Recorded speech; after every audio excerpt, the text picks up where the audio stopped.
All right.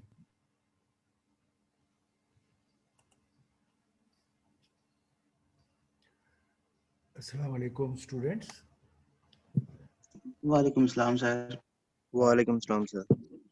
Uh, आपको मेरी आवाज़ भी साफ आ रही है और स्लाइड भी नज़र आ रही है? जी सर। ओके। और अब we are starting our next lecture, but before we start I always ask, do you have any questions or difficulty from the material we have covered up till now?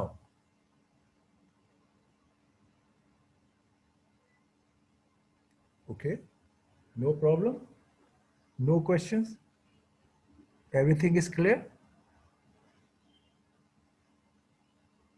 No जी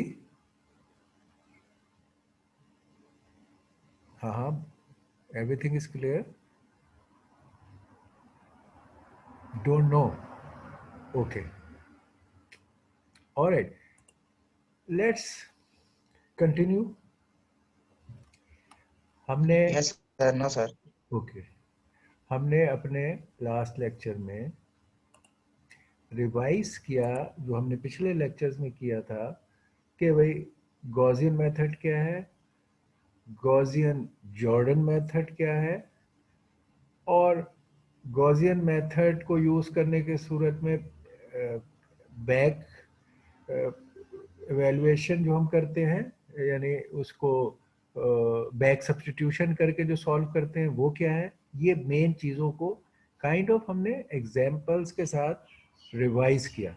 ठीक है, ये यहाँ पर भी slide है कि हम इस पे थे कि अगर गॉसियन एलिमिनेशन हम इस्तेमाल करते हैं तो वो हाफ ट्राइंगल सॉल्व होती है, तो फिर हम लोएस्ट एज से शुरू करके और वैल्यूज़ को बैक सब्स्टिट्यूट करके और ऊपर के कैलकुलेट करते हैं। जब गॉसियन जॉर्डन एलिमिनेशन करते हैं तो क्योंकि वो डायगोनल की तरह बन जाता है तो हर वेरिएबल की एक डायरेक्ट वैल्यू आ जाती है। ये हमने सीखे।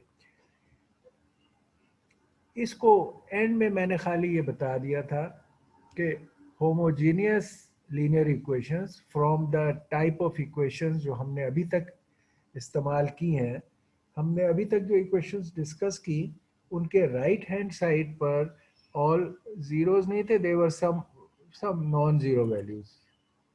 नॉट नेसेसरी कि every value is non zero, but there were इस हिस्से में हमारे mix of zero non zero और ऑल नॉन जीरो वैल्यूज थी। तो बी हमारा एक नॉन जीरो वेक्टर था।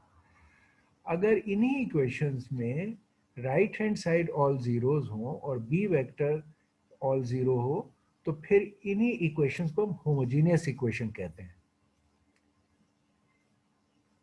अच्छा, इसका सिर्फ मैंने बताया था, दूसरी हमारी जो हमने सॉल्व किया था उससे इसमें फ़र्क एक ये है कि दूसरे केसेस में जो जब यहाँ नॉन ज़ीरो वैल्यूज़ थी और आप जब ऑगमेंटेड मैट्रिक्स को सिंप्लीफाई करते थे या आप इक्वेशंस को साइमल्टेनियसली सॉल्व करते थे तो you can come across a situation कि आपका लास्ट ये रो जिसमें एक रह जाता है, इसमें यू में दिस में बिकम ज़ीरो कि इस कोफिशिएंट की वजह से, लेट से ए एम एन की वजह से ये इस प्रोसेस में ज़ीरो हो जाए। ये खाली इस एक की बात करो और राइट हैंड साइड का नंबर नॉन ज़ीरो, तो ये सिस्टम इनकंसिस्टेंट सिस्टम हो जाएगा, नॉन सॉल्युबल।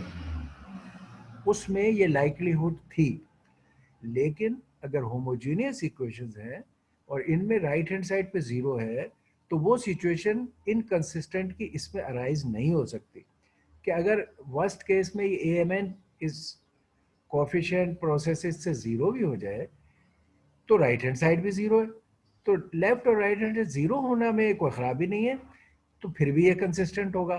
तो होमोजेनियस लीनियर इक्वेशन का सिस्टम कभी भी इनकंसिस्टेंट नहीं होगा, हमेशा कंसिस्टेंट होगा, क्योंकि एटलीस्ट इसका ये सॉल्यूशन तो वैलिड ही रहेगा। अगर ये लेफ्ट हैंड और राइट हैंड जीरो आ रहा है तो उसका मतलब है तमाम एक्स आपके जीरो हो गए, तो लेफ्ट हैंड साइड जीरो हो जाएगी और राइट हैंड साइड भी जीरो है। This is a valid solution क्योंकि लेफ्ट हैंड साइड और राइट हैंड साइड जिस x की वैल्यूज को बराबर कर रहे हो तो वो एक वैलिड सॉल्यूशन होता है। इस केस में ये एक सॉल्यूशन जिसमें all x's are zero is a valid solution and it remains always consistent. ठीक, ये हमारा यूनिकनेस है होमोजेनियस इक्वेशन की। और ये जो सॉल्यूशन है कि ऑल वेरिएबल्स आर जीरो, इसको ट्रिवियल सॉल्यूशन कहते हैं। इसका मतलब है होमोजेनियस इक्वेशन में हमेशा ट्रिवियल सॉल्यूशन रहेगा। हाउएवर ये जरूरी नहीं है कि होमोजेनियस इक्वेशन में हमेशा सॉल्यूशन यही हो। This is one solution which is always there in homogeneous equation. को राइट हैंड साइड जीरो है तो एक सॉल्यूशन जिसमें सारे वेरिएबल्स को आप जीरो रखें विल ऑलवेज बी देयर, तो ये हमेशा रहेगा। इसको ट्रिवियल सॉल्यूशन कहते हैं। मगर there will be always, like जैसे हमने पीछे इक्वेशन सॉल्व की, there will be many solutions जो नॉन ट्रिवियल होंगे। तो जैसे ये दूसरे सॉल्यूशन जो नॉन ट्रिवियल हो, यानी इन वेरिएबल्स की वैल्यूज हो जिस तरह पहले थी और उससे ये सेटिस्फाई हो। अच्छा, अब उसके केस में जैसे मैंने बताया ये हमारे पास दो ही पॉसिबिलिटीज हैं कि एक तो ये कि खाली ये ट्रिवियल सॉल्यूशन हो, एक फिर तो एक सॉल्यूशन आएगा इसका ट्रिवियल, ओनली दिस। या इस ट्रिवियल के अलावा जब सॉल्यूशंस होंगे तो इनफाइनाइटली मैनी सॉल्यूशन है। ट्रिवियल भी होगा, ट्रिवियल तो हमेशा एक सॉल्यूशन रहेगा, मगर फिर जो दूसरे सॉल्यूशन होंगे वो इनफाइनाइटली मैनी सॉल्यूशन होंगे। ये उसकी ये यानी हम एक और एग्जाम्पल अब दिखा रहे हैं जिसमें होमोजेनियस सिस्टम ऑफ इक्वेशंस है और इसको आप अगर सॉल्व करते हैं, इसको अगेन होमोजेनियस इक्वेशंस को भी आप सॉल्व करने में दोनों मेथड इस्तेमाल कर सकते हैं जो आपने नॉन होमोजेनियस इक्वेशंस के लिए सीखे, Gaussian elimination and Gaussian Jordan elimination, दोनों इस्तेमाल कर सकते हैं फॉर फाइंडिंग द सॉल्यूशंस। तो अब ये एक एग्जांपल है कि ये एक होमोजेनियस इक्वेशन है, इसको आप अगर गॉसियन जॉर्डन एलिमिनेशन से सॉल्व कर रहे हैं तो यहाँ से आप ये होगा आपके ऑगमेंटेड मैट्रिक्स ये होगी और आप इसको प्रोसेस करके वही डायगोनल्स पे वन लाने की एफर्ट करेंगे और सॉल्व करेंगे। तो इससे ये रो एक्लोन फॉर्म, रिड्यूस रो एक्लोन फॉर्म, गॉसियन जॉर्डन जो है वो इक्वेशन को रिड्यूस रो एक्लोन फॉर्म में कन्वर्ट करता है। तो इसको जो हमने कन्वर्ट किया तो हमारी ये इक्वेशन बनी।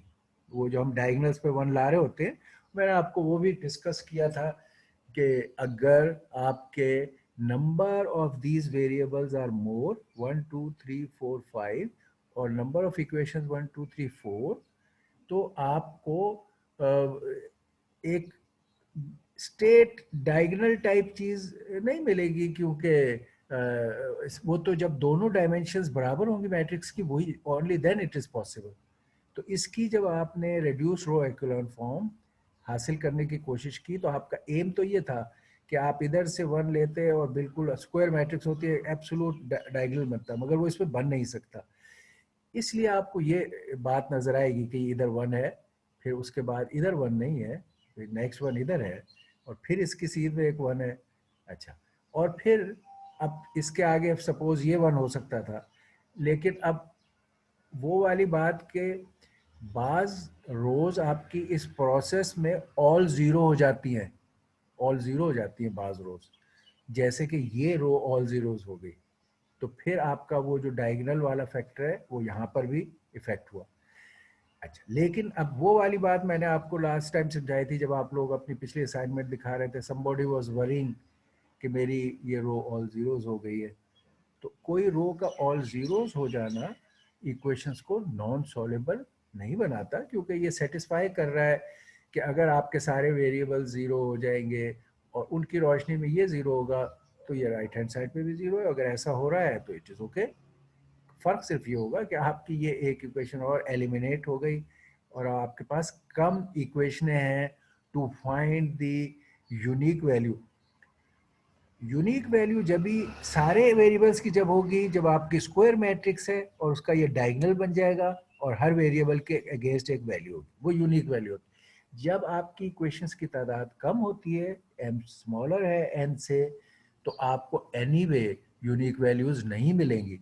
अब इस केस में एक तो ये पहले भी कम थी, एक ये जीरो की रो भी आ गई, अब और भी कम हो गए, तो आपको सॉल्युबल है ये क्वेश्चन जो आपने कर लिया है, मगर ये सॉल्युबल का मतलब है you will not have one unique answer.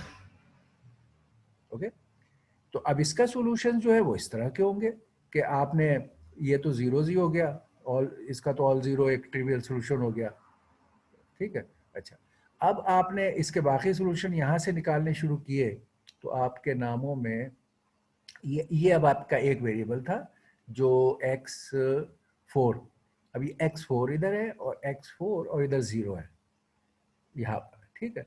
अच्छा, अब आपने चलो x4 को 0 कर लिया, उसकी वैल्यू आपकी निकला x4 इज 0, ये एक वैल्यू आपको कंफर्म ठीक मिल गई। अब आपने कहा मैं चले जो वो ट्राइंगल होता है बैक सब्स्टिट्यूशन से, तो आपने कहा चलो मेरे x4 की वैल्यू मैं ऊपर कैलकुलेट करता हूँ। तो अब आपने ऊपर जब कैलकुलेट किया तो अक्सर अगर वो रेगुलर डायगोनल ट्रायंगल होता है तो ये वाली वैल्यू इधर रख के ये निकल आता है, इन दो की वैल्यू इधर रख के ये निकल आता है, ये बैक सब्स्टिट्यूशन होती है जब रेगुलर बिहेवियर है और पूरा स्क्वायर वो है। अब इसमें आपने इधर से जो आपको वैल्यू निकली, आपने कहा मैं ऊपर सब्स्टिट्यूशन करके नेक्स्ट वेरिएबल की वैल्यू निकालूंगा, मगर ऊपर की सूरत हाल ये थी कि यहाँ पर x4 तो है ही नहीं पहले से ही, और x3 और x5 है। तो अब इस x4 से यहाँ इन वेरिएबल्स की वैल्यू आप नहीं निकाल सकते, ठीक है।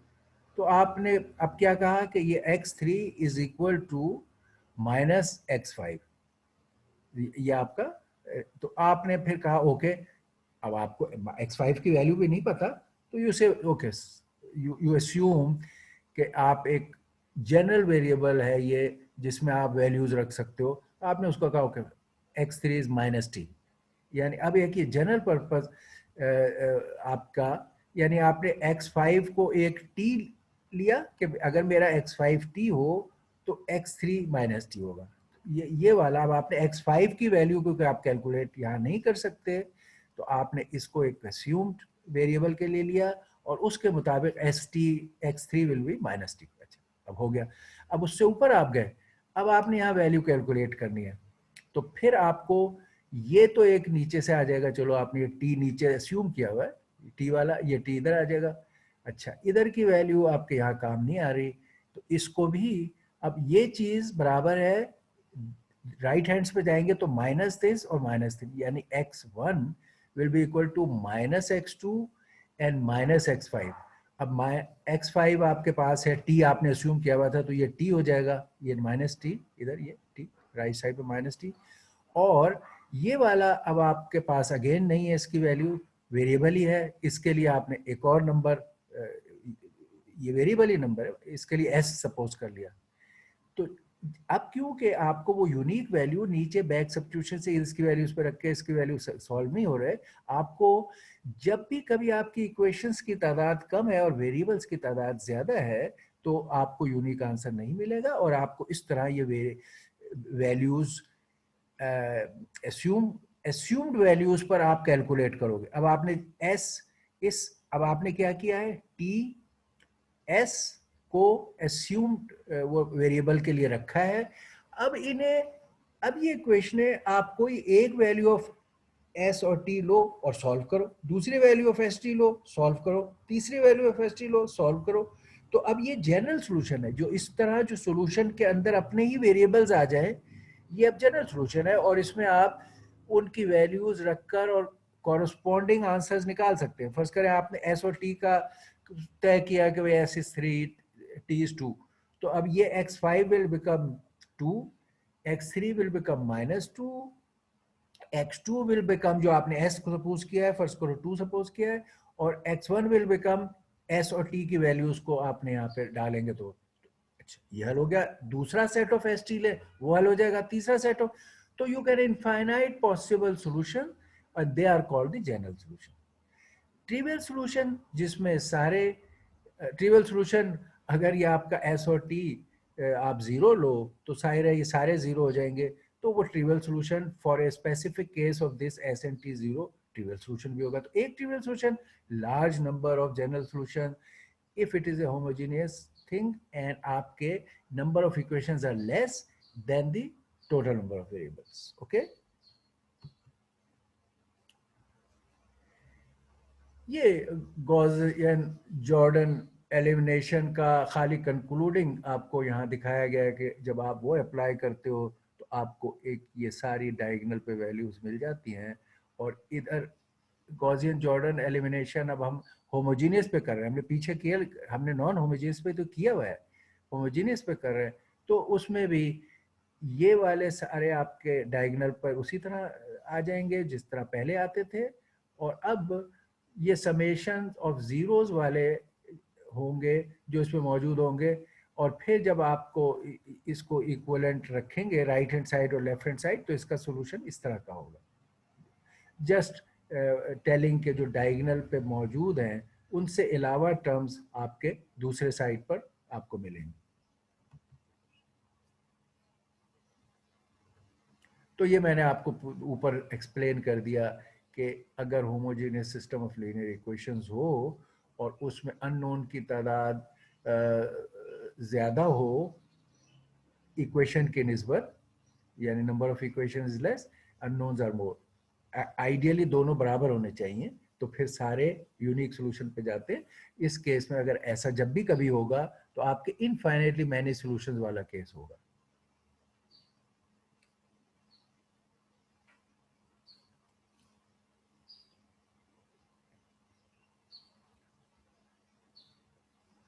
ये भी आपको पहले एक्सप्लेन कर दिया कि ठीक है कि अगर जब भी ये केस हुआ कि number of unknowns are more than the equations, आपके इनफाइनाइटली मैनी सॉल्यूशंस होते हैं। अच्छा, होमोजीनियस में ये हमेशा ही ट्रू है, क्योंकि वो जीरो वाला केस भी मैंने बताया था, उस पर भी ये कंसिस्टेंट होता है, तो हमेशा ही सॉल्युबल हो गई है, और एक इसका ट्रिवियल सॉल्यूशन होगा और ये सॉल्यूशन हो गया। अच्छा, अब ये वाला मसला जब नॉन होमोजेनियस इक्वेशंस भी होंगी, यानी जिनके राइट हैंड साइड जीरो नहीं है, तब भी ये केस आएगा कि number of equations is less than the number of unknowns, और उसके भी केस आएंगे यही कि उसके भी इसी तरह इनफाइनाइटली मैनी सॉल्यूशन होंगे। जिस तरह इसमें है ऐसे ही उधर भी होंगे, आप वही RST रखते हैं और वैल्यूज निकालते हैं। सिर्फ फर्क क्या है, इस केस में ऑल जीरोस के साथ राइट हैंड साइड जीरो है, तो इस केस में जीरो वाला सॉल्यूशन भी हमेशा एग्जिस्ट करता है, इसमें इनकंसिस्टेंसी कभी नहीं होगी। इसमें यह फर्क है कि अगर इसमें वो केस आ जाए कि तमाम जीरो वेरिएबल के साथ राइट हैंड साइड पे जीरो नहीं है, तो ये फिर इनकंसिस्टेंट हो गई इक्वेशन, और ये सॉल्व, हम कहेंगे सॉल्व ही नहीं होती, इनकंसिस्टेंट इक्वेशन एब्सर्ड हो गई, तो ये सेट सॉल्व नहीं होगा कभी भी, क्योंकि वो कोई सेट ऑफ आप वेरिएबल ऐसे नहीं कर सकेंगे जिसमें कि left hand side zero, right hand side non zero. तो इसमें भी इनफाइनाइट मैनी सॉल्यूशन का ही केस होगा, एक्सेप्ट कि अगर इसमें इनकंसिस्टेंट इक्वेशन मौजूद हुई तो हम कहेंगे वो सॉल्युबल ही नहीं है। ये सिर्फ फर्क है, बाकी वही केस है कि अगर n इक्वेशंस और n अननोन है तो यूनिक सॉल्यूशन, और अगर इस केस में भी, और अगर कम इक्वेशंस हैं तो इनफाइनाइटली मैनी सॉल्यूशन। ये दोनों बातें होमोजेनियस और नॉन होमोजेनियस में कायम है। सिर्फ एक फर्क है कि होमोजेनियस में ट्रिवियल सॉल्यूशन हमेशा है और इनकंसिस्टेंटली कभी नहीं आएगी, इसमें इनकंसिस्टेंट केस आ सकता है, और जब वो आ जाएगा तो हम कहेंगे कि ये नहीं सॉल्व हो सकती। ये फर्क है। अच्छा, अब before we look at matrices and their operations in a big general way, हम पहले इन्हीं चीज़ों को जो हम सीख चुके हैं और जो आपको असाइनमेंट में भी आपने करनी है उनकी एग्जांपल्स कर लेते हैं, फिर हम मैट्रिसेस को एज ए होल थिंग लेंगे, इनके all theory of matrices and their operations को डिस्कस करेंगे। लेकिन पहले यही मामला जो गॉसियन में थे गॉसियन जॉर्डन में थे, उसकी नॉन होमोजीनियस और होमोजीनियस इक्वेशंस में थे, बैक सब्स्टिट्यूशन एटसेट्रा। अब हम यही मामला इन्हीं असूलों को इस्तेमाल करके मैट्रिक्स का इन्वर्स कैलकुलेट करने का अप्रोच देखेंगे, जो आपने असाइनमेंट में भी की है, फर्स्ट असाइनमेंट में। हम उसको आपको एग्जांपल्स से वो भी एलैबोरेट कर देते हैं। तो पहला है इन्वर्स मालूम करना, किसी ए का इन्वर्स मालूम करना। ये जो हमने ऑगमेंटेड मैट्रिक्स पे ऑपरेशन सीखे, रो ऑपरेशंस, गॉसियन और गॉसियन जॉर्डन में हमें ये इन्वर्स को कैलकुलेट करने में भी काम आ सकते हैं। That is one method of finding inverse of a matrix, कि आप ये वाले रो ऑपरेशंस वाली चीज़ें इस्तेमाल करके फाइंड करें। तो उसके लिए ये हमारी, ये तो जनरल थ्योरी है, हम इसको बाद में देखेंगे, हम पहले उसके एग्जाम्पल को देखना चाहते हैं।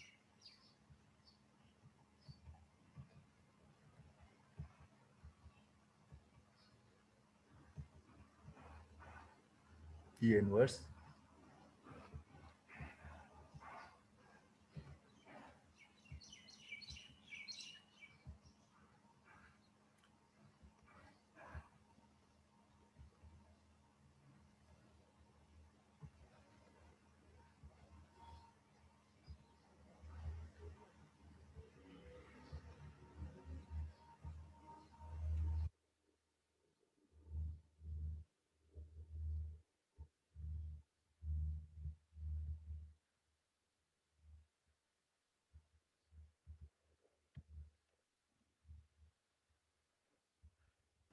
अच्छा, जब हम जनरल मैट्रिक्स की जनरल थ्योरी करेंगे तो हम even why it works this way, ये भी जस्टिफिकेशन उसमें हमें आएगा कि why it happens this way. But अभी हम इसके इस प्रोसेस को देखते हैं कि जिसमें इस टेक्निक से हम इन्वर्स मालूम कर सकते हैं। और बेसिकली ये टेक्निक क्या है, किसी मैट्रिक्स को इन्वर्स करने की यही वाले तरीके जो हमने गॉसियन और गॉसियन जॉर्डन में इस्तेमाल किए हैं, वो ये हैं कि अगर ये मैट्रिक्स एक ए है और इसका आपने इन्वर्स मालूम करना है, तो आप इस ए मैट्रिक्स को अपेंड कीजिए या एडजॉइन कीजिए। एडजॉइन का लफ्ज इस्तेमाल होता है, आई यूज अपेंड, मगर चले एडजॉइन कीजिए। एडजॉइन हम क्योंकि किसी और कॉन्टेक्स्ट में भी इस्तेमाल करते हैं, तो let me allow me to use append, join कीजिए कह सकते हैं। ए यहाँ लिखी आपने, ये जो मैं एक डॉटेड लाइन बीच में अक्सर ड्रॉ कर रहा होता हूँ बी के लिए, ये वो है। और इधर एक इसी साइज की, अच्छा एक बात ये है कि इन्वर्स हमेशा स्क्वायर मैट्रिक्स का होगा, तो ए इज ए स्क्वायर मैट्रिक्स। क्योंकि स्क्वायर मैट्रिक्स है तो इसी डायमेंशन का आइडेंटिटी मैट्रिक्स आप हमेशा लिख सकते हैं। स्क्वायर में आइडेंटिटी मैट्रिक्स लिखना is always possible. Identity matrix 1 का मतलब है 1/1, आइडेंटिटी मैट्रिक्स 2 का मतलब है 2/2 का मैट्रिक्स, I3 का मतलब 3/3। तो अगर ये A 3/3 का है, इधर आप I इसके साथ यहाँ ज्वाइन कर देंगे 3/3 का आइडेंटिटी मैट्रिक्स, जिसके डायगोनल पे 1 होते हैं। इन दोनों को आप आपस में ज्वाइन करें, और अब आप इस ए के ऊपर जो आपने अभी सीखे हैं रो ऑपरेशंस, जो आपने यूज किए हैं गॉसियन में और गॉसियन जॉर्डन में, वो ऑपरेशंस इस्तेमाल करें। और आप एक्चुअली आप गॉसियन जॉर्डन प्रोसेस इस्तेमाल कर रहे हैं, कि जिसमें आपकी कोशिश है कि ये पूरा एक डायगोनल बन जाए। गॉसियन जॉर्डन में हम यहाँ एक डायगोनल बना रहे होते थे ऑफ वंस, यानी हम इसको आइडेंटिटी करते थे, हम उस मैट्रिक्स को आइडेंटिटी में कन्वर्ट करते थे। तो जो राइट हैंड साइड की वैल्यू है वो सब, हर जो डायगोनल पर एक वेरिएबल है उसका आंसर बन जाता था। ये गॉसियन जॉर्डन मेथड है, उसमें हमने ये किया। हम वही मेथड इस ए पे अप्लाई करेंगे और इसको आई में कन्वर्ट करने की कोशिश करेंगे। इस प्रोसेस के दरमियान जो भी कुछ काम हम इस ए पे करेंगे, वो रो ऑपरेशन जो ए पे करेंगे वो पूरी रो पर, जिसमें ये भी शामिल है, इस पर भी करते जाएंगे पैरेलल में। इधर भी वो ऑपरेशन हो रहा है। एंड में जब ये ए जो है वो आई बनेगा, उस वक्त राइट हैंड साइड पर ए का इनवर्स बन चुका होगा ऑटोमेटिकली। ये इसका वो है कि ए आई से ले, ए को आई में कन्वर्ट करें, ऑटोमेटिकली वो रो ऑपरेशन से right hand side A inverse में कन्वर्ट हो जाएगी। इसको एग्जाम्पल से देखते हैं। ये हमारा ए था जो इसका पीछे ये ए है जिसका इनवर्स निकालना है। हमने वो ए यहाँ लिखा और ये वो लाइन सेपरेशन की डाली, और इधर इसी साइज का ये 3x3 का मैट्रिक्स था, I3 या 3x3 का आइडेंटिटी मैट्रिक्स लिखा आई, जिसमें डायगोनल्स पे 1 और बाकी सब जगह 0 होते हैं। ओके, अब हमने कहा हमारा टारगेट क्या है कि वो जो गॉसियन जॉर्डन मेथड से जो हमने तरीका सीखा है उसके जरिए से हम इस मैट्रिक्स को आइडेंटिटी मैट्रिक्स में कन्वर्ट करना चाहते हैं। टारगेट हमें पता होना चाहिए। वो ऑपरेशंस तो हमें रो ऑपरेशंस पता है, मगर रो ऑपरेशंस को किस तरह अपने बेनिफिट के लिए यूज करना है उसके लिए पहले टारगेट पता हो। इट्स नॉट कि आप आर्बिट्रेरली रो ऑपरेशंस अप्लाई करते जाए तो something will happen. No, you have to define your M. फिर आपके रो ऑपरेशंस बड़े हैंडीली अवेलेबल है। तो आपने कहा मैंने अब यहाँ पर एक डायगोनल बनाना है और बाकी सब जगह 0 करने हैं। तो उसका तरीका वही है कि आप कहें एक पहले तो मैंने यहाँ 1 बनाना है, इत्तेफाक से यहाँ इसमें पहले से 1 है। अगर 1 नहीं होता तो आप इस रो को डिवाइड बाय दैट नंबर करते और वो 1 हो जाता। एक row operation you can divide और मल्टीप्लाई बाय ए नंबर, तो आपने करते, लेकिन गुड लक ये पहले से 1 है तो पहला स्टेप आपका बच गया। सेकेंड, इस 1 की जरिए हम 1 इसलिए कर रहे होते हैं कि उस 1 को फिर सारी रोज के मुताबिक मल्टीप्लाई करके आप उन्हें उन्हें 0 कर सकते हो। यह 1 हो गया। अब आपने कहा मैंने इसके नीचे के सारों को 0 करना है। ये गॉसियन जॉर्डन मेथड में यही था कि इस 1 के नीचे जो सारी अब आपकी चीजें हैं, इसके नीचे उन सबको आपने 0 करना है। इस डायगोनल से नीचे के सारों को 0 करना है, इसको भी और इसको भी, इसको भी और इसको भी। No problem. क्या ये 1 है? इस रो को अगर आप -2 से मल्टीप्लाई करके इसमें ऐड करें तो ये 0 हो जाएगा। इस रो को अगर आप -1 से मल्टीप्लाई करके इसमें ऐड करें तो ये 0 हो जाएगा। तो ये दो रो ऑपरेशन चाहिए कि रो 1 को multiply by -2 and add in row 2। ये आपका ऑपरेशन होगा। ये आपको कहना आना चाहिए। पहले आपने क्या किया इस काम के लिए, ये वाला काम। यहाँ क्या किया आपने, -2 से रो 1 को मल्टीप्लाई करना है और उसमें आपने उसको ऐड करना है रो 2 में, और आपने रिजल्ट डाल देना है ये रो 2, और आपने रिजल्ट डाल देना है रो 2 में। तो उससे खुद ब खुद ये 0 हो जाएगा। ये काम हो गया। फिर आपने दूसरा रो ऑपरेशन किया, मल्टीप्लाई, इसको आप कहेंगे -1। ये दूसरा क्या, -1R1। मैं 1 लिखने की जरूरत नहीं थी, मैंने एम्फेसाइज करने के लिए। -1R1 plus R3 goes to R3। अगर ये काम करेंगे तो ये वाली चीज हो जाएगी, ये काम हो जाएगा, और ये चीज 0 हो जाएगी ये। तो इस तरह आपने इसको रिड्यूस किया, तो आप अब यहां पहुंच गए।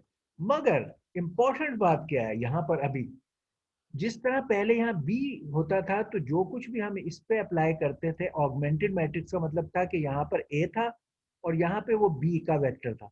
तो जो ऑपरेशन हम यहाँ करते थे वही उस बी वाले पे भी करते थे। इस केस में जो ऑपरेशन हम यहाँ कर रहे हैं, यानी कि ये वाला -2R1 वगैरह, वो पूरी रो पे करेंगे। यानी -2 ऑफ R1 का मतलब है कि -2 से ये सारे भी मल्टीप्लाई करके और इस पे भी इसको भी मल्टीप्लाई करके और इस रो में ऐड करेंगे तो इस पूरी रो में ऐड कर देंगे। जो भी रो ऑपरेशन हम इसके लिए करें वो पूरी रो के लिए करें, ताकि हमारा इधर इनवर्स बिल्ट हो सके, वो खुद ब खुद बिल्ट हो जाएगा। अब इन दो कामों से ये 0 0 हुए, ये चेंज हो गए जाहिर है इन ऑपरेशन से, और इधर ये भी चेंज हो गए। ठीक है, अब आपको प्रोसीजर पता है और आपने कर चुके हैं हम बहुत डिटेल से कि अब नेक्स्ट हमें ये वाला वन लेना है, क्योंकि हमने डायगोनल्स पे वन लाना है, इसको वन करना था। गुड लक ये वन है, अगर ये वन ना होता पूरी रो को उस नंबर से डिवाइड करके इसको वन करते। अभी गुड लक पहले से वन है, मगर अगर ये वन है तो क्या काम करने हैं? ये तो यहाँ पे डायगोनल पे हमारे एंड पर यहाँ वन होना है, मगर आप इसके ऊपर और इसके नीचे आपको जीरो करने। अच्छा, अब नीचे पहले जीरो है तो सिर्फ आपको एक ऑपरेशन करना पड़ेगा कि ऊपर को जीरो करें। ऊपर को जीरो के लिए क्या है, इसको इस रो को -2 से मल्टीप्लाई करके इस रो में ऐड कर दें तो ये जीरो हो जाएगा। बड़ा लॉजिकल है। तो ये ऑपरेशन आप करेंगे तो इस ऑपरेशन के रिजल्ट में आपको अगले स्टेप पे हम देखते हैं। ये ऑपरेशन अगर करें, ये पहले उसी को लिखा है दोबारा, और ये ऑपरेशन इसके ऊपर किया आपने। अच्छा, ये नीचे का जीरो है। अच्छा, इससे पहले इधर वाले कर लिया ऑपरेशन, चले कोई नहीं, वो भी कि यहाँ पे भी वन आपके पास है, इनके साथ ऊपर ऑपरेशंस किए। एक सेकेंड में बैठ जाते हैं। अच्छा, इसने, ये आपकी मर्जी है, वैसे हम तो सीक्वेंस में इस तरह आना चाहते हैं, मगर कोई पाबंदी नहीं है। बेहतर होता है कि इससे हम पहले इन्हें जीरो कर लें, ये जीरो था इसको जीरो करते और फिर आगे चलते, वो भी सही है। लेकिन एम क्या है कि अदर देन दीज वंस बाकी सारों को हमने जीरो करना है। इसने अभी अगले स्टेप में ये किया है कि इस रो को लेके, यानी यहां पर वन लाया, पहले तो यहां वन होगा, और इनको पहले उसने जीरो कर लिया। ये भी कर सकते थे आप, बट आई विल से कि हम पहले इसको जीरो कर लें और फिर ये काम करें। ओके, तो फिर ये काम क्या होगा इसमें, क्योंकि -1 है तो हम इसको 1 से मल्टीप्लाई करें, वो -1 से मल्टीप्लाई करें तो ये 1 हो जाएगा। ये यहाँ 1 हो गया, ये इसने ये स्टेप किया है 1। फिर इस 1 को यूज करके इसको और इसको एलिमिनेट किया और ये 0 बन गए रो ऑपरेशंस करके। ठीक, और फिर यहां पर इस जगह इसने फिर इसको एलिमिनेट किया, जो हम स्टेप पहले कर रहे थे वो किया। तो अल्टीमेटली गॉसियन जॉर्डन में, ये हमें मालूम रहे, गॉसियन जॉर्डन में आपका सॉल्यूशन, आप सीक्वेंस ऑफ ऑपरेशंस बदल भी लें, जैसे इसने, हम कह रहे थे कि पहले इसको कर लेते हैं और फिर इन्हें करेंगे, उसने पहले ये कर लिया और फिर ये किया। इसमें जो डायगोनल यूनिक सॉल्यूशन देता है, एंड में सॉल्यूशन एक ही होगा। ये नहीं हो सकता कि आपने अगर ये ऑर्डर बदला तो एंड में सॉल्यूशन को डिफरेंट आ जाए, इनवर्स को निकल आए मुख्तलिफ, वो नहीं होगा। तो एनीवे, तो अब हमने ये वो काम किए सारे, यहाँ डायगोनल बन गया और इधर हमारा इनवर्स मैट्रिक्स बन गया, खुद ब खुद डेवलप हो गया इन प्रोसेस। तो अब ये बन गया। अब फिर वही बात, इनवर्स के बारे में, ये इनवर्स बन गया। ठीक है, अगर आपको वेरीफाई करना है कि यार मैंने इनवर्स सही बनाया है या my answer is wrong, so you always know that to verify.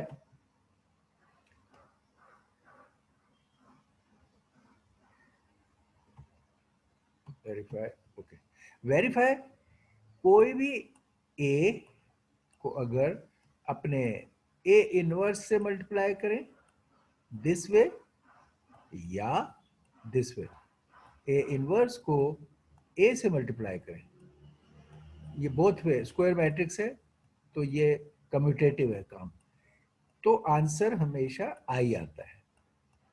तो अगर आपको शक है कि यार पता नहीं मैंने सही किया या नहीं किया, तो don't go to the net to find out, just multiply them. Matrix multiplication आपको आती है, ये मल्टीप्लाई करें, अगर आई आता है बस your answer is correct. Okay, ये आपका एक आपका जो असाइनमेंट में था उसका सोल्यूशन आपको दिया। अब आपका असाइनमेंट का जो 4 था वो, उसको हम देखते हैं कि इनवर्स ही एक एडजॉइन वाले तरीके से निकालना। ठीक है, अच्छा, इनवर्स को एडजॉइन वाले तरीके से निकालने का जो मैंने आपको पहले मेथड बताया, उससे आपको प्रोसीजर पता चल गया कि प्रोसीजर इस काम को करने का क्या है। लेकिन फिर मैंने आपको उसी प्रोसीजर के तहत कहा कि अब आप इनवर्स सॉल्व करें, अगर आपको ये प्रोसीजर पता चल गया। वो आपकी असाइनमेंट थी। अब उसको देख लेते हैं प्रोसीजर पहले। प्रोसीजर को एग्जाम्पल हमने ली 2x2 की। प्रोसीजर में हमने 2x2 की एग्जाम्पल ली थी। लेट मी सी दैट है जो आपको सिखाया था।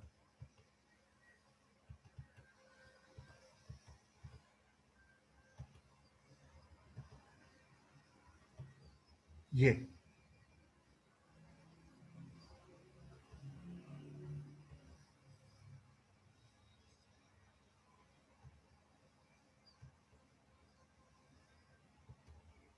ओके, यहाँ यहीं पे इसी जगह कर लेते हैं। वर्डिंग्स यहाँ शायद नहीं है, दूसरी जगह है, बट हम ये कर लेते हैं। मैंने आपको ये सिखाया कि अगर आपके पास 2x2 की मैट्रिक्स है, जो प्रोसीजर था वो मैंने उस पर सिखाया आपको। तो इनवर्स मालूम करने का तरीका 2x2 मैट्रिक्स को, असल में मैट्रिक्स को इनवर्स करने का जनरल तरीका तो यही है जो आपको सिखाया कि ए इनवर्स मालूम करने का एक दूसरा तरीका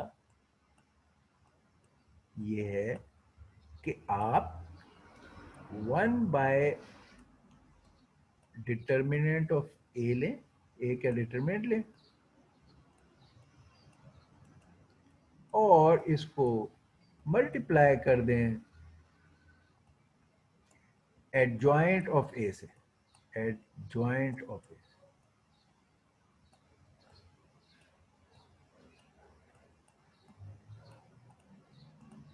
of A, matrix adjoint of matrix A. अच्छा, एडजॉइंट मैट्रिक्स ऑफ ए, उससे मल्टीप्लाई कर दें, आपका ए इनवर्स निकल आएगा।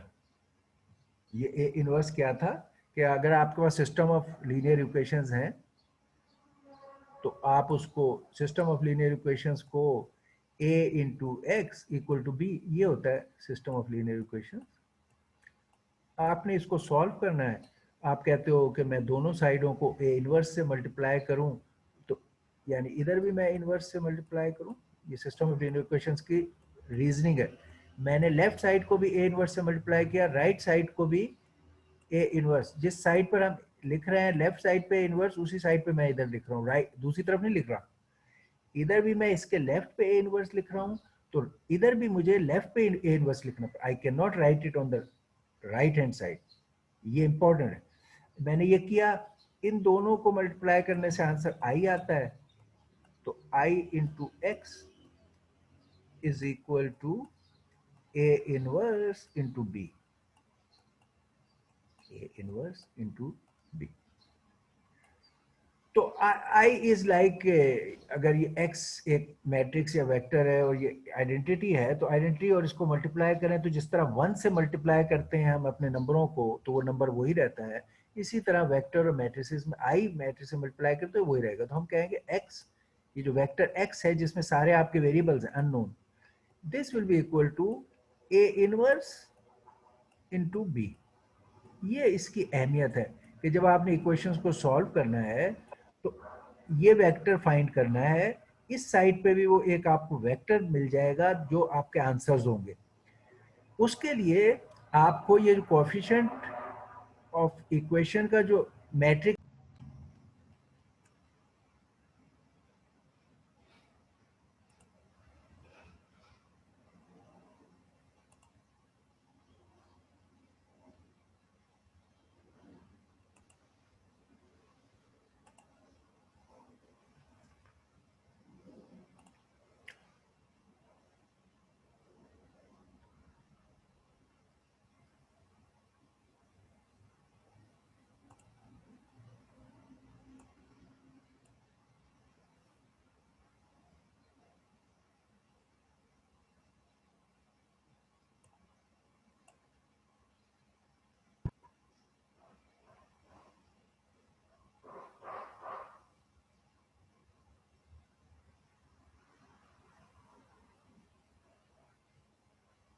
ऑलराइट।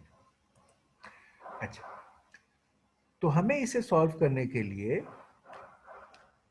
ये चीज है x को फाइंड करने के लिए a इनवर्स b। तो हमें अगर a इनवर्स मिल जाए और हम इसको b से मल्टीप्लाई करें तो हमें ये इक्वेशन सॉल्व हो जाती है। ये हमारी अप्रोच है। इसके लिए हमें a इनवर्स की जरूरत पड़ती है। एक a इनवर्स का तरीका हमने पीछे सीखा। दूसरा ये है, इस तरीके में अब आपको दो चीजें चाहिए, एक डिटर्मिनेंट ऑफ a और एक एडजॉइंट ऑफ a। ये दो आपको फाइंड करने की जरूरत पड़ेगी। डिटर्मिनेंट ऑफ a हमें पता है कि फाइंड करने का बड़ी मैट्रिसेस में थोड़ा सा, एक छोटी मैट्रिक्स अगर 2 by 2 है तो डिटर्मिनेंट क्या होता है, दिस यानी multiply these two minus multiply these two. इसलिए ये वो डिटर्मिनेंट आपने लिख दिया, A D minus B C, ये हमने लिख दिया। एडजॉइंट क्या होता है, एडजॉइंट आपको मैंने बताया था कि यहां पर कोफैक्टर मैट्रिक्स का ट्रांसपोज, कोफैक्टर मैट्रिक्स ऑफ ए और उसका ट्रांसपोज। कोफैक्टर मैट्रिक्स से मैंने आपको डेफिनेशन और तफसील बताई थी, आज हम उसको बड़ी एग्जांपल पे भी करेंगे। कोफैक्टर मैट्रिक्स ये थी कि भाई आप इनको बारी बारी सिलेक्ट करें, हर नंबर को अगेंस्ट आप ये काम करें कि उस नंबर को की रो और कॉलम को कैंसिल कर दें और फिर जो इधर बचे उसका डिटर्मिनेंट फाइंड करें और आंसर को यहां लिख दें विद ए साइन। साइन क्या है, यानी उसको एक साइन बाहर मल्टीप्लाई करना है। वो साइन क्या है, वो ये है कि पहले के साथ आप प्लस से मल्टीप्लाई करेंगे, दूसरे आंसर को -1 से मल्टीप्लाई करेंगे, +1 से मल्टीप्लाई करेंगे, यहाँ -1 से मल्टीप्लाई करेंगे, यहाँ +1 है तो ये -1 से मल्टीप्लाई करेंगे। यानी आप एक साइन असाइन करेंगे एडिशनल उस चीज को, तो ये -1 है तो ये +1, तो +1 से या -1 से आपका ये जो आ रहा है कोफैक्टर वैल्यू, उसे आप मल्टीप्लाई करेंगे। ये सिर्फ है। तो आपने इस रो इस कॉलम को कैंसिल किया, ये आपका डी था जो डिटर्मिनेंट अब बस ये होगा। तो इस जगह आपने जो अब ये आंसर आया वो रिप्लेस कर दिया विद ए मल्टीप्लाइड बाय +1। तो ये आपका कोफैक्टर मैट्रिक्स का एक एलिमेंट आ गया। अब आपने दूसरा लिया, इसको सिलेक्ट किया, इसकी रो और कॉलम को कैंसिल किया। अब इस रो और कॉलम की वजह से सी, ये determinant of remaining is C, हमने बी और इसको ये कैंसिल किया। तो अच्छा ओके, और ये पहला एक इंटरमीडिएट स्टेप हम लिख लेते हैं। चलो ये जिसको ट्रांसपोज करना है, अभी ट्रांसपोज हमें करना अभी बाकी है, फाइनल आंसर नहीं। तो हमने यहाँ पहले लिखा, पहले का आंसर लिखा -d, sorry D plus D, पहले का आंसर +d। दूसरा जो अभी मैं ये काम कर रहा हूं इसमें सी आ रहा है, ये सी है, लेकिन इसको मैंने -1 से मल्टीप्लाई करना, माइनस साइन जो है -1 से मल्टीप्लाई करना। क्यों, क्योंकि हमारे सीक्वेंस ये है कि ये प्लस से ये माइनस से मल्टीप्लाई होगा, फिर ये प्लस है तो ये माइनस से मल्टीप्लाई होगा, ये माइनस है तो ये प्लस से मल्टीप्लाई होगा। ये एक तरीका है। और दूसरा इसका हमने एक फॉर्मूला भी बना दिया। फॉर्मूला हमने कहा अगर हमें ये साइन का तय करना है कि किस साइन से मल्टीप्लाई करना है, तो फॉर्मूला है -1 की पावर i प्लस जे, यानी उसका जो भी i j है उन दोनों को ऐड करें, -1 की पावर करें, तो ये फैसला कि कौन सा साइन से मल्टीप्लाई करना है वो हो जाएगा।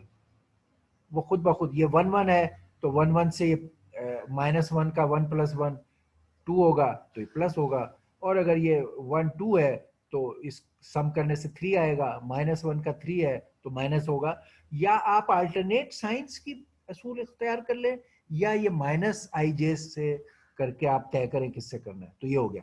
अब आपने b से कर लिया तो ये आ गया c, और उसके बाहर -1 से। फिर हमने ये वाला लिया, इसकी रो और इसके कॉलम को किया, तो ये आ गया बी, ये बी आया।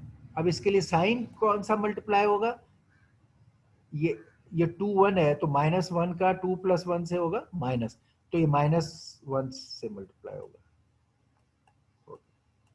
साइन। इसी तरह फिर आपने इसको लिया, इसके रो और कॉलम को किया तो ए रहा, तो ए आ गया।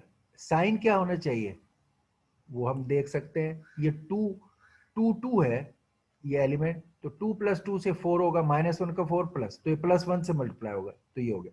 तो d - c हमारा क्या बन गया, ये d - c और d - c और ये -b और a, ये बन गया। ये इसका हमें, ये कोफैक्टर मैट्रिक्स बनी है, इसका ट्रांसपोज लेना है, तो हमें इसका ट्रांसपोज लेना है। ट्रांसपोज कैसे लेते हैं कि ये हम रो को कॉलम में लिख देते हैं, तो ये d - c को हमने इधर लिखा और -ba को हमने इधर लिखा, इस रो को इस कॉलम में लिखा, तो ये ट्रांसपोज इसका हो गया। ये चीज हमारा एडजॉइंट कैलकुलेट हो गया। ये है एडजॉइंट, प्रोसीजर एडजॉइंट का। फर्स्ट में एक कोफैक्टर मैट्रिक्स ऑफ ए और उसका ट्रांसपोज लो, ये हमने काम यहाँ इस छोटे उस पे किया है और इस तरह हमने सॉल्व कर लिया।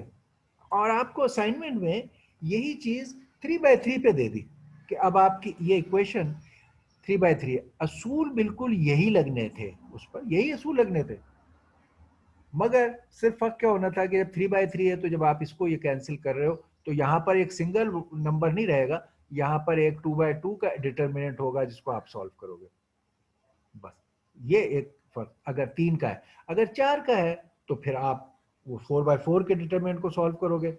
ये सिर्फ मामला एडिशनल था, असूल यही था। अब सिर्फ बात क्या है कि ये भी मैंने अभी इस असूल से ही बनाया है, लेकिन 2/2 मैट्रिक्स के लिए एक शॉर्टकट रूल भी बन गया कि आप अगर ये सारा काम ना करते, ये काम तो समझ के लिए जरूरी था क्योंकि इससे बड़े मैट्रिक्स में तो इस काम के बगैर गुजारा नहीं है, तो हमने समझ लिया। यहां पर हम देखते हैं कि एंड में ये काम करें तो आंसर क्या बन जाता है इसका एडजॉइंट का, कि इस डायगोनल के एलिमेंट स्वैप हो जाते हैं, ए और डी की जगह डी इधर चला गया, ए इधर आ गया, और इस डायगोनल के एलिमेंट्स के साइन चेंज हो जाते हैं, स्वैप नहीं होते, बी वहीं रहा माइनस के साथ, सी वहीं रहा। तो इसमें लोगों ने ये शॉर्टकट याद किया हुआ और वो इस स्टेप्स को स्किप करके ये लिख देते हैं और ये एक्सेप्टेबल है, चलता है, सही है। मगर इससे बड़ा मैट्रिक्स होगा तो आपको ये स्टेप्स किए बगैर चारा नहीं और आपको करने पड़ेंगे। इसलिए हमने आपको इन स्टेप्स को सीखने के लिए आपको जो प्रॉब्लम दी वो 2/2 से बड़ी थी। ये हो, अब 2/2 से बड़ी अगर हो प्रॉब्लम तो इट्स ओनली दैट रूल, यही रखते हुए आप वो कैलकुलेशन कर सकते हैं।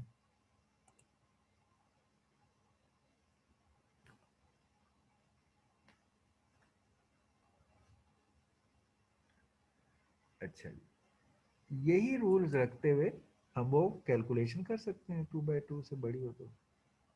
अब वो देख लेते हैं।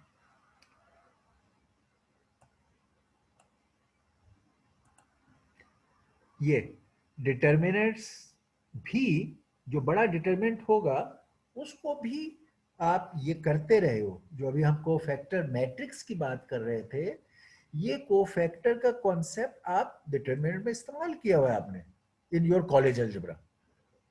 वर्ड उसके लिए आपने कोफैक्टर इस्तेमाल किया हो या ना किया हो, मगर डिटर्मिनेंट को सॉल्व करने का तरीका ही यही है जो अभी हम वहां पर कर, वहां हम कोफैक्टर मैट्रिक्स बना रहे थे, हर एलिमेंट की एक रिप्लेसमेंट इस अप्रोच से फाइंड कर रहे थे।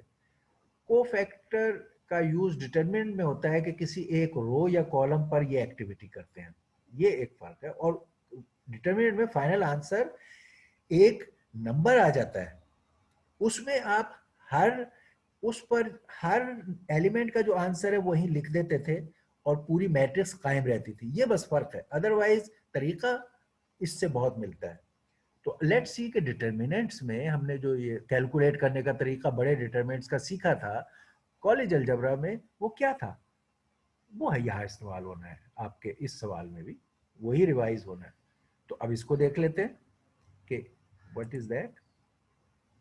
ओके, उसमें ये टर्म्स आपने देखी हैं और की भी हैं। लेट मी, एक वर्ड आता था minor, for some element minor, A I J element का माइनर, उसी से फिर ए आई जे एलिमेंट का कोफैक्टर। माइनर और कोफैक्टर में सिर्फ फर्क क्या है कि माइनर आप उस रो और उस कॉलम को जब हम कैंसिल करते हैं और उसके बाद जो चीज रह जाती है वो माइनर कहलाती है। ये माइनर है। इस आई जे, ये आई जे है, इस रो और इस कॉलम को काट के जो डिटर्मिनेंट रह जाएगा वो माइनर ऑफ दैट एलिमेंट है।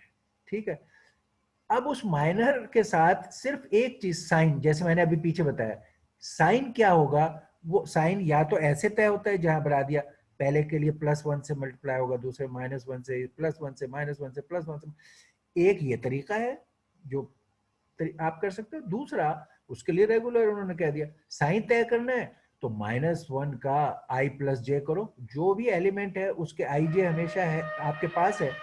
इसका 1 1 है, इसका 1 2 है, इसका 1 3 है, 1 4 है, यानी रो नंबर और कॉलम नंबर। अगर i और j को ऐड करें, -1 की पावर लें, तब भी यह साइन तय हो जाता है। तो अगर आप इस तरह जाना चाहते हो तो इस तरह जाओ, नहीं तो उसके i j को लेकर साइन तय करो। तो आप माइनर के साथ जैसे ही ये साइन डालोगे, -1 i j के साथ, ये माइनर m i j, किसी उसका माइनर i j एलिमेंट का माइनर m i j, उसको साइन से मल्टीप्लाई करोगे तो ये कोफैक्टर। ये वो चीज है जब हम कह रहे थे cofactor matrix. Let's say cofactor में के लिए वर्ड हम सी आई जे इस्तेमाल कर लेते हैं। तो ये सी आई J element, suppose A I जे था, उसका आपने माइनर एम आई जे फाइंड किया और उसके साथ साइन डाला रिक्वायर्ड, और जो अब जो कोफैक्टर बना, आपने कहा मेरा ये उस जगह के लिए कोफैक्टर आई जे है। ठीक है, ओके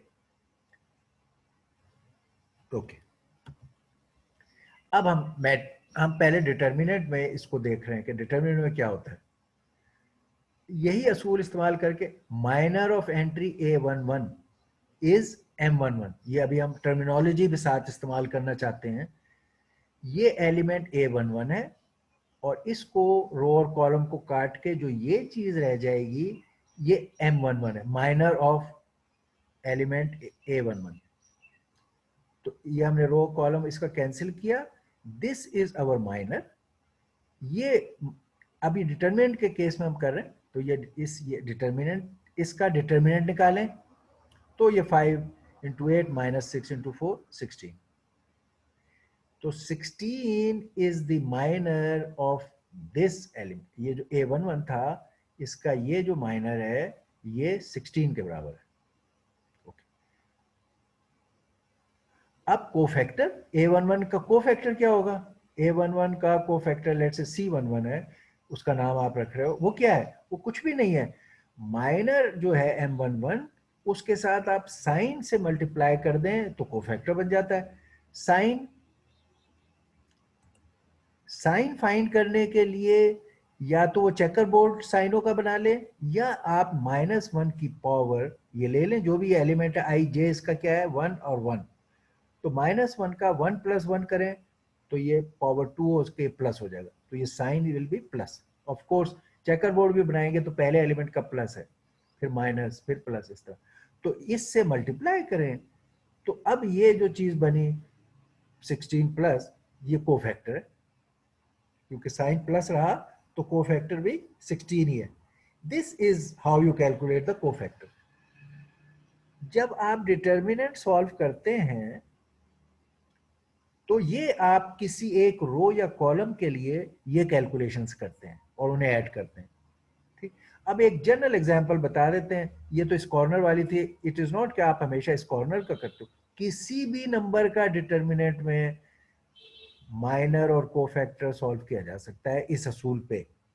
मसलन अगर ये एलिमेंट, ये थर्ड रो और सेकंड कॉलम में है, ये 4, अगर मैं कहता हूं इसके अगेंस्ट फाइंड करो माइनर और कोफैक्टर, आप इसकी रो कॉलम कैंसिल करेंगे।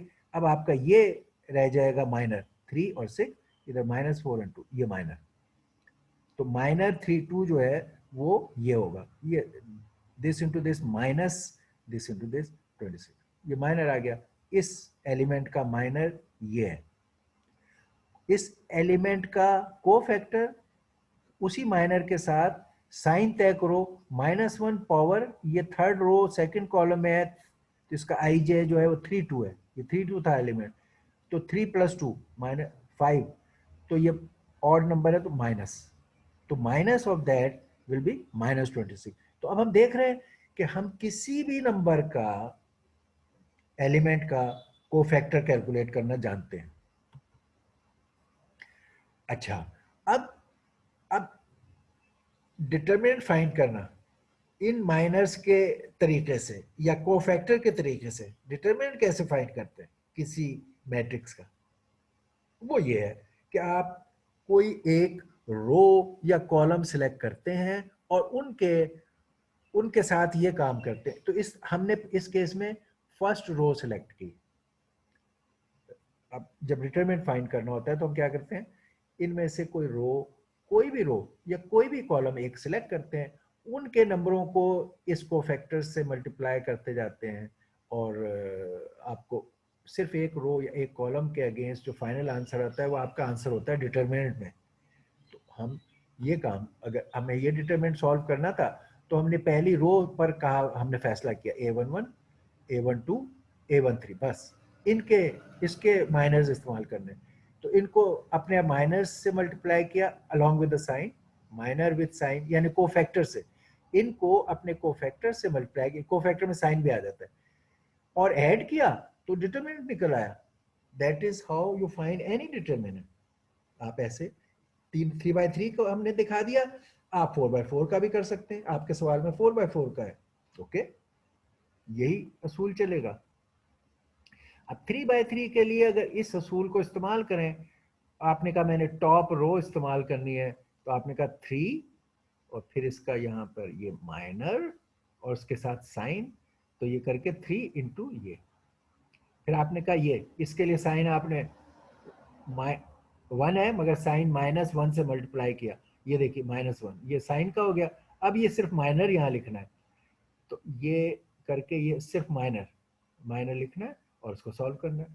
तीसरा जीरो के साथ कुछ भी होगा तो जीरो हो जाएगा, ये इसका, तो -1 is the determinant of this, इस डिटर्मिनेंट का आंसर क्या है, -1।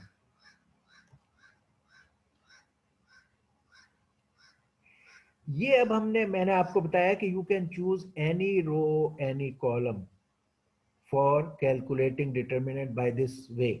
तो ये हम उसको दिखा रहे हैं कि अगर आपने पहली रो के जरिए से सॉल्व किया जो अभी हमने किया है, तो आप okay, A11, A12, A13, A14, A13, और आप उनके कोफैक्टर से मल्टीप्लाई करें तो आंसर आ जाएगा, या आप पहला कॉलम इस्तेमाल करें, तो A11, A21, A31, और फिर वही कॉरस्पॉन्डिंग कोफैक्टर से मल्टीप्लाई करें तब आ जाएगा।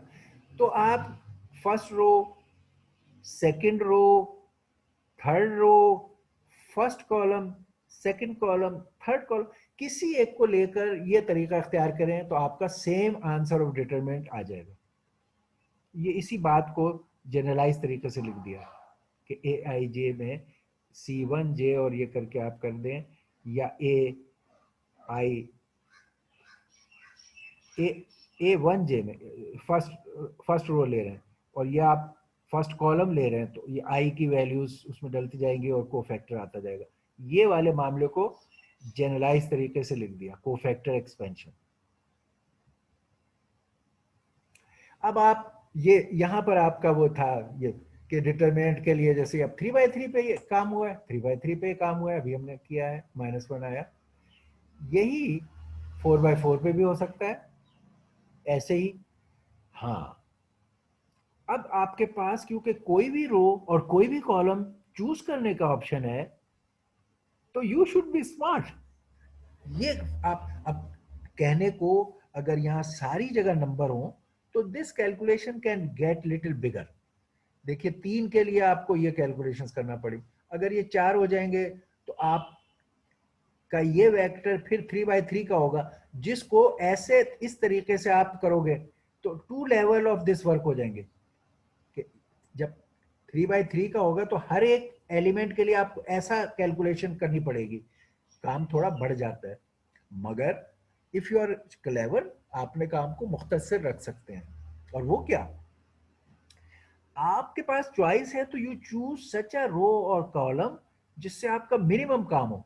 लेट से इसमें मिनिमम काम किसमें है, if I choose this column, सिर्फ एक एलिमेंट का मुझे कोफैक्टर कैलकुलेट करना पड़ेगा, इजिएस्ट बस। वरना मुझे पूरी एक कॉलम के अगर ये जीरो ना हो, क्योंकि जीरो होने से ये है कि जीरो से मल्टीप्लाई करेंगे आंसर जीरो हो गया, तो हमें कैलकुलेट ही नहीं करना कोफैक्टर। आपका एलिमेंट जीरो है, उसको मल्टीप्लाई होना तो कोफैक्टर से, तो जब एलिमेंट जीरो है तो मल्टीप्लाई होकर भी जीरो रहेगा, आपको करना नहीं ये काम, सिर्फ एक रो कॉलम को करके और सॉल्व किया, काम खत्म हो गया। अगरचे मैंने आपको आसानी के लिए ये कह दिया है कि इन एनी वे आप एक से करें, बट आप अगर पूरा भी सॉल्व कर रहे हो और आप क्लेवर हो तो आप ये काम कर सकते हो एनीवे। दूसरा, अगर किस सेकंड बेस्ट चॉइस इसमें क्या हो सकता है, ये भी हो सकता है, इसमें सिर्फ 2 की कैलकुलेशन करनी पड़ेगी, ये भी हो सकता है इसमें भी सिर्फ 2 की कैलकुलेशन, तो आपको क्लेवर सिलेक्शन करना चाहिए रो कॉलम का। अब ये एडजॉइंट ऑफ ए मैट्रिक्स के हम जब ए में कोफैक्टर ए आई जे का कोफैक्टर सी आई जे हमने अभी निकालना सीखा है पीछे, वहां हम डिटरमिनेंट सॉल्व कर रहे थे तो हमने किसी एक रो या कॉलम के उन नंबरों को मल्टीप्लाई करके डिटरमिनेंट कर लिया, वो डिटरमिनेंट में वो काम आएगा। Cofactor matrix for calculating adjoint of A matrix के लिए ये होगा, आप हर एलिमेंट का कोफैक्टर निकालोगे और उस एलिमेंट की जगह उसे लिख दोगे। यहाँ A11 था, आपने उसका कोफैक्टर जो अभी कैलकुलेट करना सीखा था वो फाइंड किया, कोफैक्टर का मतलब है माइनर एंड साइन दोनों लिए, और वो उसका आंसर यहां लिख दिया। दूसरे का, तीसरे का, हर एलिमेंट का, अब वो एक रो एक कॉलम नहीं है, हर एलिमेंट का इसी असूल से कोफैक्टर आपने मालूम किया और यहां लिख दिया। अब ये जो है मैट्रिक्स ऑफ कोफैक्टर फ्रॉम ए, इस मैट्रिक्स को ट्रांसपोज किया, ये पहले किया, फिर यहाँ टी डालो, यहाँ इसने टी शो नहीं किया, लिखा है transpose of this matrix will be the adjoint. तो आपके उस सवाल में पहले आप ये करोगे, फिर उसका ट्रांसपोज लोगे और वो आपका एडजॉइंट निकल आएगा। तो अब आपको ए इनवर्स मालूम करने के लिए 2 चीजें चाहिए थी, एक डिटर्मिनेंट और दूसरा this। तो अगर आपकी 4 by 4 की ये मैट्रिक्स है और इसको आपको वो निकालना है ए इनवर्स, तो मैंने आपको बताया ए इनवर्स नंबर 1 इज, जो अभी कहा हमने पहले भी, कि 1 ओवर डिटर्मिनेंट ऑफ ए। अब आपको अगर 4 by 4 मैट्रिक्स है तो पिछला जो तरीका आपको बताया उससे आप डिटर्मिनेंट ऑफ ए मालूम कर लो, और फिर इधर जो आपको कहा था कि आप एडजॉइंट मैट्रिक्स ऑफ ए मालूम करो, एडजॉइंट मैट्रिक्स ऑफ ए, जो ये एडजॉइंट मैट्रिक्स आ गई। ओह, एडजॉइंट मैट्रिक्स ऑफ ए को कैसे करेंगे, ये कोएफिशिएंट मैट्रिक्स है, इसको फाइंड करने का मैंने आपको बताया था, आप कोएफिशिएंट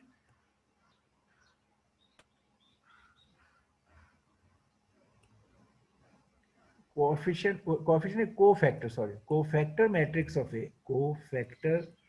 मैट्रिक्स ऑफ ए मालूम करेंगे और उसका ट्रांसपोज ले लेंगे।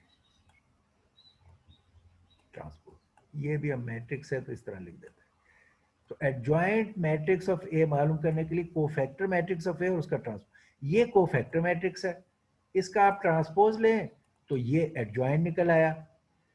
डिटर्मिनेंट ऑफ ए मालूम करने के लिए ये तरीका है जो आपको पहले से मालूम था, यहाँ ये लेट से ये 4 by 4 की मैट्रिक्स, इसका डिटर्मिनेंट हमने मालूम करने का तरीका भी सीखा है, जैसे 3 by 3 का सीखा है, और रूल उसका वही है कि किसी एक रो और कॉलम को लें और इस तरीके से डिटर्मिनेंट मालूम कर लें। ये ओके।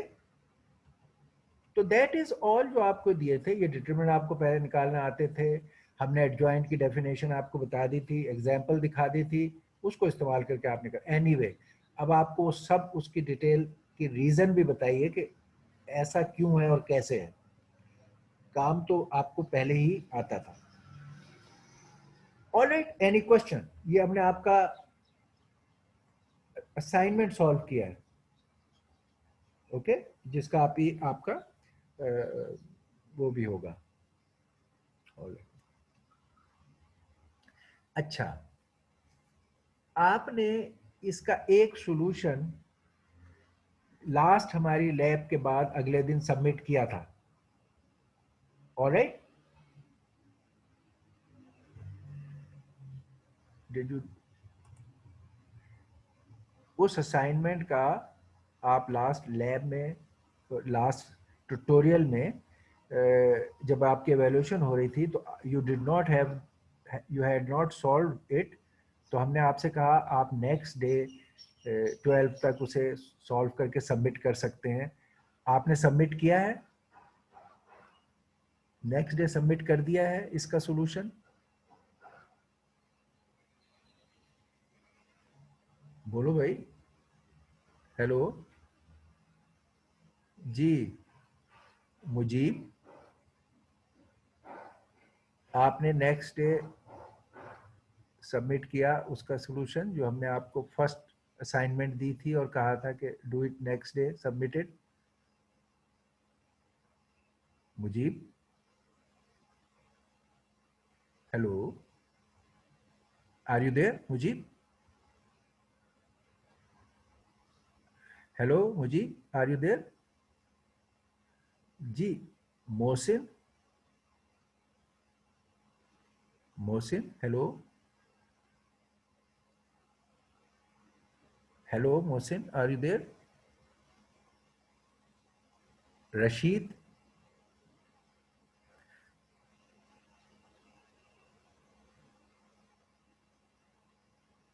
जी सर। हाँ हेलो। हाँ रशीद, आर यू देयर? आप अटेंड कर रहे हैं या बस लॉग ऑन करके छोड़ दिया? हेलो। जी जी हेलो। जी हेलो, मुझे तो आपकी आवाज हेलो। हाँ मुझे आपकी आवाज आ रही है, मुझे आपकी आवाज आ रही है साहब। मैं पूछ रहा हूँ आर यू देयर? आप हैं क्लास में? जी फरीद, ओके अच्छा, मुजीब आर यू देयर? आप हैं मुजीब? मोहसिन, आप हैं मौजूद? Ammar, are you yes there? Sir. हाँ, तो बताइए आपने वो नेक्स्ट डे फिर वो जो मैंने कहा था कि इसको सबमिट कर दें, वो किया आपने? सर सबमिट कर दिए सर। अच्छा, तो इन्हीं लाइंस पे किया है, सही किया है? यस सर, सेम ही किया। अच्छा, ओके। और आप में से बाकी लोग, मोहसिन आपने किया है, इसी तरह किया है? मोहसिन आपको मेरी आवाज जी, मुझे तो आपकी आवाज आ रही है राशिद, मुझे आपकी आवाज आ रही है, आपको मेरी आवाज आ रही है?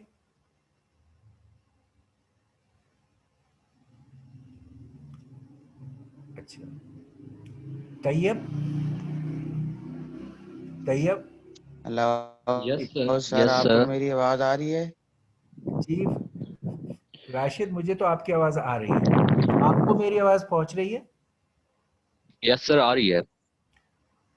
हाँ, तो मैं आपसे पूछ रहा था कि वो जो आपको फर्स्ट असाइनमेंट के लिए हमने एक्सटेंशन टिल नेक्स्ट डे दी थी, तो यस सर। आपने नेक्स्ट, सर मैंने सब सबमिट उस टाइम की हुई थी जब आपने टाइम दिया था। अच्छा, और यस कंप्लीट, सर। कंप्लीट और yes correct, sir. Yes. Yes sir, complete complete थी सर। और करेक्ट। Yes sir. अच्छा, यस सर। तो इसका मतलब है कि जी सर। आप सब उस असाइनमेंट को राइट टाइम पे कंप्लीट और करेक्ट सबमिट कर चुके हो। Yes sir. Okay, Yes, sir. Sir उस जी जी sir. okay, anybody who has not done it at that time or had any difficulty of solving उस वक्त, था किसी को, या बस ठीक सबको था, खाली एवेल्युएशन के लिए आप लोग रेडी नहीं थे? क्योंकि जब एवेल्युएशन करना हमने शुरू की तो काफ़ी हालात कमज़ोर थे, लेकिन नेक्स्ट डे आप लोगों ने समझ के सही और उसको कर लिया है, और अब आपकी एवेल्युएशन उसकी होगी तो you will be fine and comfortable. Alright? Yes, sir. अच्छा, चल, अब मैंने ये सॉल्यूशन आपको विद रीजंस एंड डिटेल्स बता दिया है। Okay, this was the solution of your thing. अच्छा, चलें, ओके, दैट्स गुड। अब हम कंटिन्यू करते हैं अपना जो जिस चीज़ से हम डाइवर्ट हुए थे, और हमने कहा था आपको पहले आपके असाइनमेंट का सॉल्यूशन बना दें, उसके रीजंस भी बता दें। अब आपको कम से कम एवेल्युएशन टाइम में रीजंस और उसकी जस्टिफिकेशन आप से हम एक्सपेक्ट करेंगे कि आप बताएंगे क्यों है, कैसे है और क्या हो रहा है। ऑलराइट, अब we continue with the general growth of your matrix algebra, क्योंकि आपके कोर्स का एक मेन है कि वेक्टर्स एंड मैट्रिक्स की हैंडलिंग। तो अब हम उससे को कंटिन्यू करते हैं। नेक्स्ट, अच्छा जी, उसमें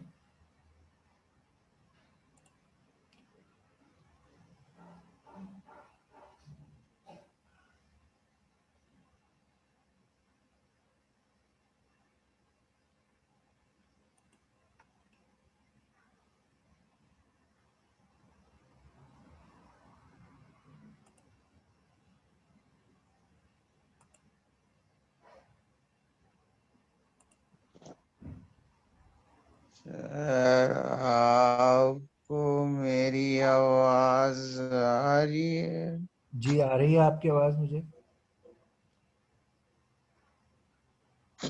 बोलिए, मुझे आपकी आवाज आ रही है। जी जी सर, आपको आवाज आ रही है मेरी? आपकी आवाज भी आ रही है। जी सर, आप कुछ कह रहे थे, मेरा तो नेट खराब है, वो बार बार डिस्कनेक्ट और कनेक्ट हो रहा है। अच्छा अच्छा, आप राशिद बोल रहे हैं? जी जी, मैं राशिद बात कर रहा हूँ सर। मैं सिर्फ ये पूछ रहा था आपसे कि number one, are you there in the G class? जी।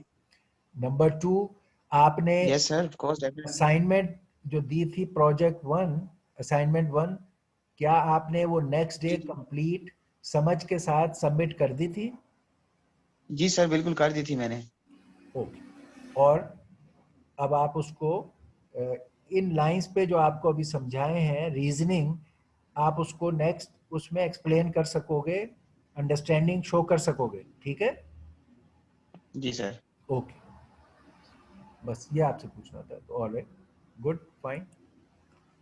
अच्छा, अब हम कह रहे हैं कि हम अपना ओवरऑल टोटल पिक्चर में मैट्रिसेस की हैंडलिंग को हमने देखना है as a rules of matrices, operations and matrices, ठीक है? तो ये भी हमारा ओके।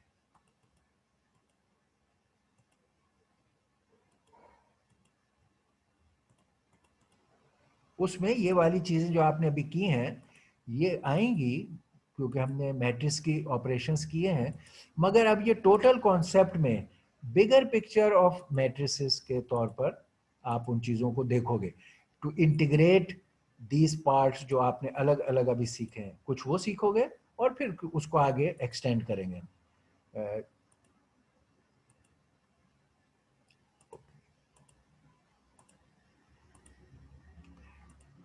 ये था अब हमारा मैट्रिसेस और उनके ऑपरेशंस, इनको हम देख रहे हैं। थोड़े से हमने लास्ट टाइम डिस्कस भी कर लिए थे कि यहाँ मुझे ओके, कि ये पहले बताया था कि एक general m by n matrix को जो है वो किस तरह लिखा जाता है, उसके एलिमेंट्स को, वो ये है, ये फर्स्ट रो है तो 1 1 1 2 1 ये, और फिर mth रो है तो m1 m2 दिस, और लास्ट एलिमेंट mn। ये रेक्टेंगुलर मैट्रिक्स है, m रोज n कॉलम। ये उसको एक्सप्रेस करने का तरीका है, ये उसकी एंट्रीज है, ये उसकी डायमेंशन है कि m इंटू n उसकी डायमेंशन है, ये उसके हर एंट्री या एलिमेंट का नाम है, और ये रोज है, ये कॉलम्स है। ये हमने बताया था कि बेसिक मैट्रिक्स ये। इनको बताने का तरीका, मैट्रिक्स को शो करने का तरीका, ith row and jth column अगर हम इस्तेमाल कर रहे हैं तो हर एलिमेंट इसमें जो है वो एक्चुअली ए आई जे, यानी जिस रो और कॉलम में है वो उसका नाम है, या उस मैट्रिक्स का आई जे, ये है। तो इस can be a real number, integer, etcetera something. तो उसको हम कहते हैं स्केलर, यानी हम ये इंडिविजुअल नंबर है, सिंगल डायमेंशन, ये वेक्टर नहीं है हमारे यहाँ पे, बाद में हो भी सकते हैं मगर यहाँ हम अभी ये ले रहे हैं। इसको लिखने का मैट्रिक्स और तरीका ये भी होगा कि ए आई जेज हम लिख रहे हैं as a matrix of m by n। ये ज्यादा कंप्लीट तरीके से लिखने का तरीका है। एक मैट्रिक्स, उसमें जनरल एलिमेंट्स ए आई जे, जिसमें आई की वैल्यू m तक जाएगी और j की वैल्यू n तक जाएगी, और मैट्रिक्स m बाई n है। ये कंप्लीट कंप्रीहेंसिव तरीका है। समटाइम्स जब कॉन्टेक्स्ट क्लियर हो और हम साइज की जरूरत ना हो तो हम ए आई जे और मैट्रिक्स करके भी लिख देते हैं। अच्छा, इक्वल मैट्रिक्स प्रैक्टिकली मैंने आपको बता दी। इक्वल होने के लिए मैट्रिक्स की क्या रिक्वायरमेंट्स है? नंबर एक, दोनों की डायमेंशन एक जैसी हो। अगर दो मैट्रिक्स की डायमेंशन एक जैसी नहीं हो, वो इक्वल नहीं हो सकती। उसके बाद हर कॉरस्पॉन्डिंग एलिमेंट इक्वल हो। ये हमने आपको इंग्लिश में दो मैट्रिसेस की बात बता दी थी, समझा भी दी थी कि दोनों का साइज, अगर ये 2x2 है तो ये भी 2x2 हो, ये 3x3 है तो वो भी 3x3 हो, फिर इनके कॉरस्पॉन्डिंग ऑल एलिमेंट्स, इसका ये इसके बराबर, दूसरा ये वाला इसके बराबर, हर कॉरस्पॉन्डिंग एलिमेंट इधर का ए आई जे, इधर के ये बी है तो बी आई जे के ऑल इक्वल हो, तब वो इक्वल मैट्रिक्स। ठीक, ये हमने आपको बताया था, प्रैक्टिकली दिखाया था, एग्जांपल भी दिखाई थी। इसको लिखना in your terms of algebra ये है कि आपका ए मैट्रिक्स ए आई जे, यहाँ डायमेंशन भी लिख सकते हैं, दोनों की डायमेंशन एक ही है। लेट्स से यहाँ पर ये m बाई n ये भी होगा, ये जरूरी है, ये m बाई n हो तो ये भी m बाई n होगा, बाहर लिखते हैं let's say just to clarify कि दोनों के डायमेंशन एक जैसे।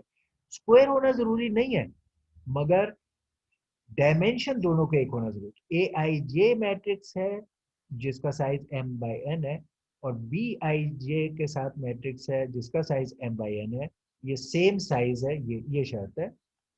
उसके बाद ये दो इक्वल होंगे only if and only if इसके तमाम ए आई जे इसके तमाम बी आई जे के बराबर हों, फॉर ऑल आई एन जे।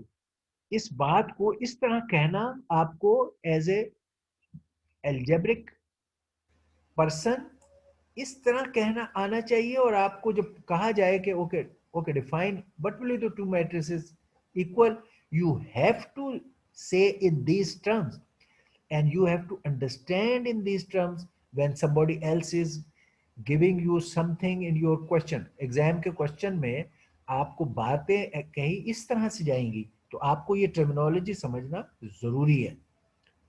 आपने कोई बताना है, आंसर करना है, उसको भी प्रिसाइज एल्जेब्रिक टर्म्स में आपको ऐसे ही कहना होगा। इंग्लिश में आपसे नहीं, मैथमेटिशियन जो है मैथमेटिक्स की जबान में प्रिसाइज बात कर सकता है। ओके, फिर अगर मैट्रिक्स, अब एडिंग और सब्ट्रैक्टिंग मैट्रिसेस में भी टर्मिनोलॉजी वाइज अगर दो मैट्रिसेस को ऐड या सब्ट्रैक्ट करना हो, पहली बात तो यह कि वो सेम साइज हो, उनके डायमेंशन एक हो, m बाई n दोनों। फिर सम इनका जो है a और b का, वो कैसे ऑब्टेन होगा कि जिस तरह यहाँ इक्वल में कॉरस्पॉन्डिंग एलिमेंट्स बराबर थे, उसमें कॉरस्पॉन्डिंग एलिमेंट्स को ऐड कर देंगे।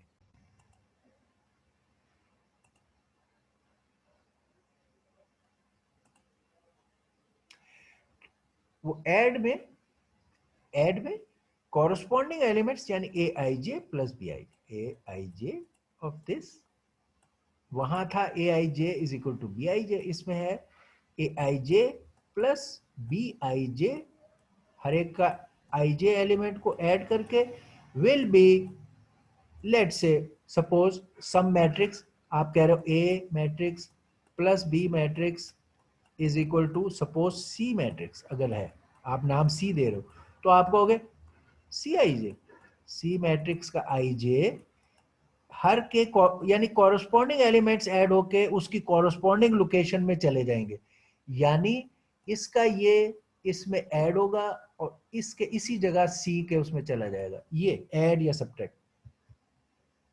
ये डिफरेंस में भी ऐसी होगा। फिर अगर किसी मैट्रिक्स को एक कांस्टेंट नंबर से मल्टीप्लाई करना, सी इज ए स्केलर या कांस्टेंट नंबर, आपने मैट्रिक्स को एक नंबर से मल्टीप्लाई करना है, तो इसका असूल क्या है प्रिसाइज टर्म्स में कैसे, यानी आपको C इंटू ए मालूम करना है। ये मैट्रिक्स मैट्रिक्स C इंटू ए, वो क्या होगी, matrix C into A will be, यानी ये C है आपका कांस्टेंट बाहर लिखा हुआ है, ये आपकी मैट्रिक्स है A जिसके ये एलिमेंट्स हैं ये A। तो इस केस में मल्टीप्लाई में ये एलिमेंट अंदर हर एलिमेंट के, ये कांस्टेंट हर एलिमेंट से मल्टीप्लाई हो जाएगा, इसके साथ इसके साथ इसके साथ इसके साथ इसके साथ, और नेचुरली जो आपकी मैट्रिक्स आएगी उसमें ये अंदर मल्टीप्लाई हुआ होगा और ये यहां से हट जाएगा, यानी यहां CA11, यहां CA12 और इसी तरह तमाम एलिमेंट CAIJ, हर एलिमेंट ये होगा। तो इसका कांस्टेंट अगर C है और आप A को मल्टीप्लाई, तो CA एक्चुअली CA मैट्रिक्स जो है वो that will be nothing but A के तमाम elements IJ, her element IJ multiplied by this constant C, her element की जगह ये रिप्लेसमेंट हो जाएगी ये, ओके। और अगर आपने मैट्रिसेस को मल्टीप्लाई करना है, जो हमने पीछे हमने इसे किया भी है, तो यानी अब हम कह रहे हैं अगर आप A एक मैट्रिक्स है M इंटू आर, B एक मैट्रिक्स है R इंटू N, तो तीसरी इसकी प्रोडक्ट मैट्रिक्स जिसका नाम आप C भी रख सकते थे, यहां आपने A भी लिखा है, यानी CMN, CM इंटू N कैसे कैलकुलेट करना है, और ये क्या है, मैट्रिक्स मल्टीप्लिकेशन जब करनी हो तो एक असूल ये है कि सेकंड डायमेंशन का जो ये सेकंड वाला है वो दूसरी मैट्रिक्स के फर्स्ट वाले के लाजमी इक्वल हो। एक मैट्रिक्स ये है, एक मैट्रिक्स ये है, इसमें जरूरी है मल्टीप्लाई होने के लिए कि इसका सेकंड जो कि कॉलम्स को शो कर रहा है और इसका फर्स्ट जो कि नंबर ऑफ रोज को शो कर रहा है ये लाजमी एक हो, only then you can multiply them. और इनका जो प्रोडक्ट मैट्रिक्स है लेट्स से C या AB, उसके डायमेंशन क्या होंगे, अगर ये M इंटू आर है और ये R इंटू N है तो उसके डायमेंशन ये होंगे, आउटर इसका पहला और इसका दूसरा, ये होगा रिजल्टेंट या प्रोडक्ट मैट्रिक्स के डायमेंशन। ये इंपॉर्टेंट है इस बात को समझना, और ये यहां पर हम दिखा भी रहे हैं और इसकी वजह भी आपको बता देते हैं। ये A था आपका, अगर A जो है वो M बाई R है तो इसकी M रोज होंगी और हर रो में R एलिमेंट्स होंगे, तो 1 से 1 R तक, और ये पहले में 1 से M तक, M1 तक, और ये MR आखिरी एलिमेंट, ठीक हो गया ये A। दूसरा B क्या है, R बाई N, तो R rows N column, R by N। इसका जो आंसर AB बनेगा उसकी क्या डायमेंशन होंगी, जैसे मैंने कहा M बाई N का मतलब है आंसर मैट्रिक्स जो इधर होगी उसकी, ये पहला इसकी रो, उसके इधर रोज ये होंगी A, नहीं ये C, अगर हम इसका नाम C रख रहे हैं तो C11 से लेकर और CM1 तक, M उसकी रोज होंगी M1, और उसके कॉलम N होंगे, ये C11 से लेकर C1N से, और ये CMN। तो प्रोडक्ट मैट्रिक्स अगर C है तो उसकी डायमेंशन ये होंगी। आप देख रहे हैं, ये देखते हैं और ये देख रहे हैं इधर, इसी तरह इसमें देख रहे हैं ये, और इस तरह इसमें देख रहे हैं ये 1N, ये इनसे दोनों से मुख्तलिफ है, इसकी डायमेंशन मुख्तलिफ। और इस तरह हमें ये, अब हम ये देखेंगे कि ये मल्टीप्लिकेशन का जनरल रूल क्या है और क्यों इन डायमेंशन की शर्त है, और किस तरह आप इनको सॉल्व करेंगे, तो मैथमेटिकली और प्रोग्रामेटिकली कैसे ये सॉल्व हो सकते हैं, इस बात को देखकर आए। ये जो लिखा ABIJ is equal to this, इस बात को समझना है आपने और मुझे बताना है नेक्स्ट उसमें कि ये इसका क्या मायने है, अलजेब्रिकली जो ये बात लिखी गई है व्हाट डज इट मीन, और मुझे ये बताना है कि ये क्यों पाबंदी है कि ये दोनों R एक हों, व्हाई वी नीड दिस, ठीक है, ओके। और इसकी डायमेंशन रिजल्टेंट की ये क्यों है, M/N क्यों है, ये रीजंस आपने मुझे नेक्स्ट टाइम बतानी है और फिर हम आगे चलेंगे, okay. Alright, any questions? We have completed our topic. Any questions? No, sir.